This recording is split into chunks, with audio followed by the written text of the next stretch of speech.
As the capital of the Republic, Coruscant represents the pinnacle of Republic ideals. However, in 19 BBY, before the collapse of the Republic, it was subjected to a merciless attack from General Grievous and Count Dooku on behalf of the Confederacy of Independent Systems.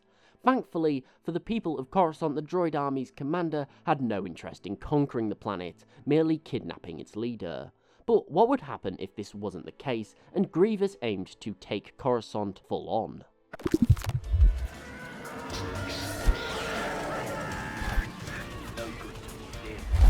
Just as a quick apology, I am sorry if it is a bit quiet. I'm losing my voice a little bit, but hopefully I'll change that in editing, so it should be okay. Now, anyway, back to it. So, we've talked about Grievous invading Coruscant before. However, for this theory, we're going to be saying he does this during the opportunity presented during the attack on Coruscant.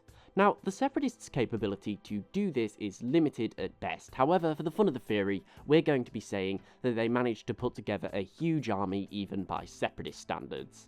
Now, in our timeline, the fleet that consisted of around 1,000 ships was more of a diversion whilst Grievous slipped onto the world and took Palpatine.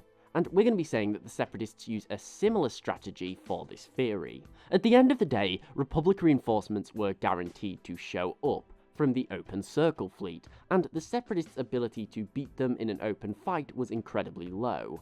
For this reason, we're going to be saying that Grievous pushed his troops to reach the world before reinforcements show up. Firstly, using dropships and landing craft. Now, the main priority is the Federal District. Here is the Senate building, where they're going to go and arrest the senators and the Chancellor and bring them into their custody. And they need to do this as quick as possible to prevent any of them from escaping.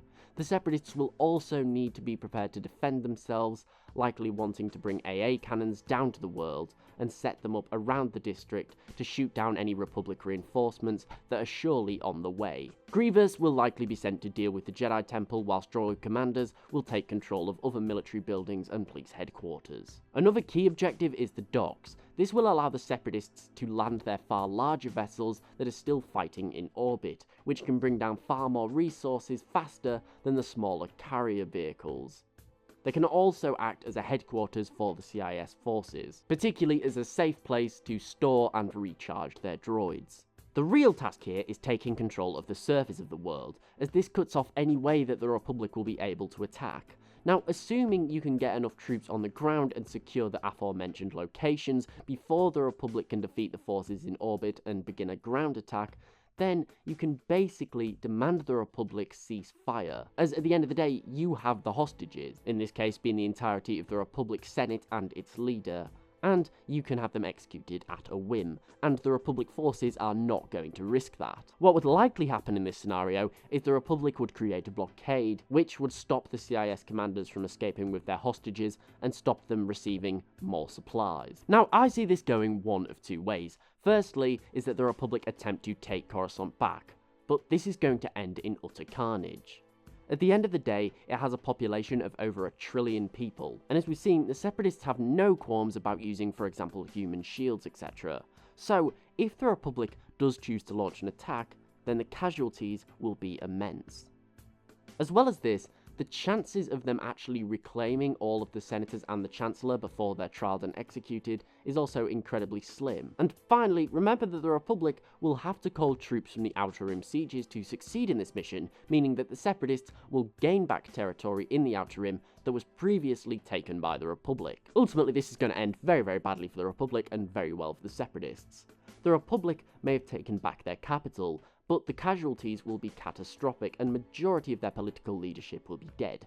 Meanwhile, the CIS will have gained a huge propaganda victory and weakened the leaderless Republic. Not only this, but they've also retaken back a lot of strongholds around the Outer Rim. The second option, however, is that the Republic does nothing and just waits out the Separatists in a blockade. However, this is also going to be a very costly strategy.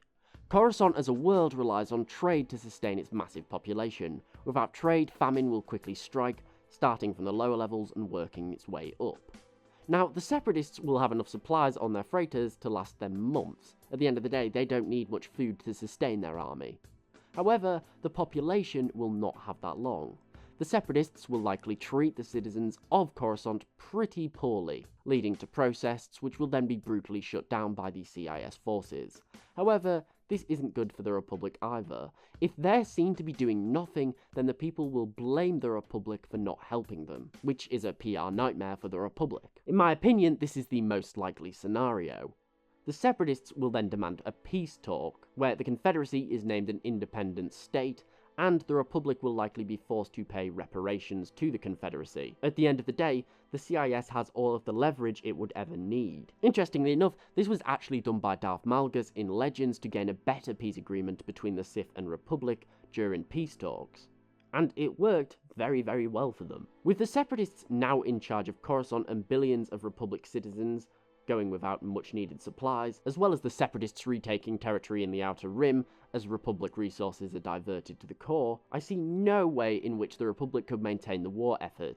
They would lose so much of their credibility, and its citizens would demand a swift end to the war, and they would ultimately have to sue for peace. To conclude, I believe that if the Separatists did manage to conquer Coruscant, it would have ruined the Republic. They would have been left unable to act, and although the Separatists would struggle to maintain control over the world as time went on, the Republic would be far more desperate to liberate their capital. So you'd be looking at a galaxy where the Separatists ultimately get what they want. They're seen as independent from the Republic, and they're also going to probably have their entire war effort paid for in reparations by the Republic. But what do you guys think? Could the CIS take Coruscant? And what would the outcome be? Let me know in the comments below. Thank you for watching. I do hope that you enjoyed. If so, please remember to like, share and sub, as it's really appreciated and it helps the channel grow. Also, don't forget to follow me on Twitter at @TheLoreGuy and tick the bell for regular updates. I am sorry again if my audio is a little bit quiet on this. Hopefully my voice comes back to normal pretty soon. But most importantly, thank you for watching. I do hope that you enjoyed, and I'll see you next time.